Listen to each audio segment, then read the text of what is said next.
किराया की अंग्रेजी क्या क्या होता है? किराया हम लोग कहते हैं जैसे बस पर, ट्रक पर या कोई सामान लाते हैं गाड़ी पर लाद कर, तो ड्राइवर किराया मांगता है। किराया मांगता है। उस सब किराया का इंग्लिश अलग अलग होता है। ठीक है। किराया का इंग्लिश अलग अलग है, इसका प्रयोग भी अलग अलग होगा। इसका प्रयोग भी ठीक। जैसे देखिए, फेयर माने होता है किराया। फेयर मीन्स एक किराया के अर्थ कहाँ होगा, इसका प्रयोग कहाँ होगा, इसके बारे में सुनिए। एक जगह से दूसरी जगह जाने के लिए, एक जगह से दूसरी जगह, जैसे हमको मोतिहारी से मुजफ्फरपुर जाना है। एक जगह से दूसरी जगह चले गए, मोतिहारी से हमको मुजफ्फरपुर जाना है, तो एक जगह से दूसरी जगह हुआ नू। तो एक जगह से दूसरी जगह जाने के लिए जैसे रेल से जाते हैं, बस से जाते हैं, या नाव से जाते हैं, या जहाज से जाते हैं, या किसी चीज से जाते हैं इत्यादि के भाड़े के अर्थ में प्रयुक्त किराया की अंग्रेजी फेयर होती है। एक जगह से दूसरी जगह जब जाएंगे, है ना, तो उस किराया के अंग्रेजी फेयर होती है। क्या होती है? क्या होती है? कोई दिक्कत? फिर रेंट माने किराया होता है। रेंट माने किराया। एक किराया का प्रयोग कहाँ होगा? रेंट माने किराया होता है। रेंट माने जैसे बाहर में रह के पढ़िएगा ना, तो रूम वाला आएगा तो कहेगा रूम रेंट दो। क्या दो?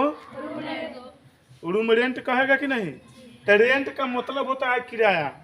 रेंट का मतलब किराया। इसका प्रयोग कहाँ होता है? सुनिए, किसी दूसरे व्यक्ति की संपत्ति, किसी दूसरे व्यक्ति की दूसरा व्यक्ति का ही संपत्ति है, इस भाड़े के घर में हम रह रहे हैं नहीं, तो उसका रेंट इंग्लिश होगा किराया का। किराया का इंग्लिश क्या होगा? रेंट।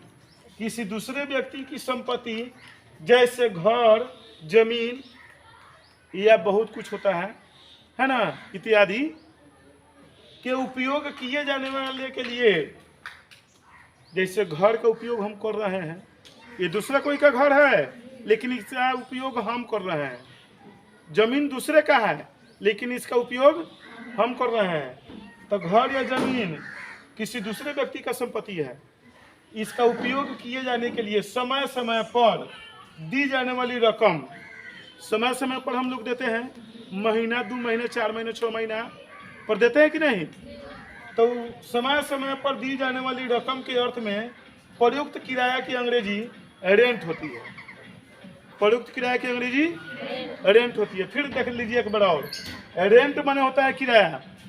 किसी दूसरे व्यक्ति की संपत्ति जैसे घर, जमीन इत्यादि के उपयोग किए जाने वाले के लिए समय समय पर दी जाने वाली रकम के अर्थ में प्रयुक्त किराया की अंग्रेजी रेंट होती है।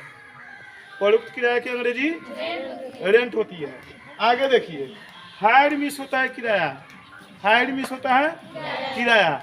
ये किराया का प्रयोग कहाँ होगा? हायर का प्रयोग कहाँ करेंगे? हायर माने भी होता है किराया, हायर माने भी होता है। इसका प्रयोग कहाँ करेंगे? सुनिए, किसी वस्तु के उपयोग, किसी वस्तु का या किसी प्रकार की सेवा के निमित्त, किसी प्रकार के सेवा की निमित्त दी जाने वाली रकम के अर्थ में प्रयुक्त किराया की अंग्रेजी हायर होती है।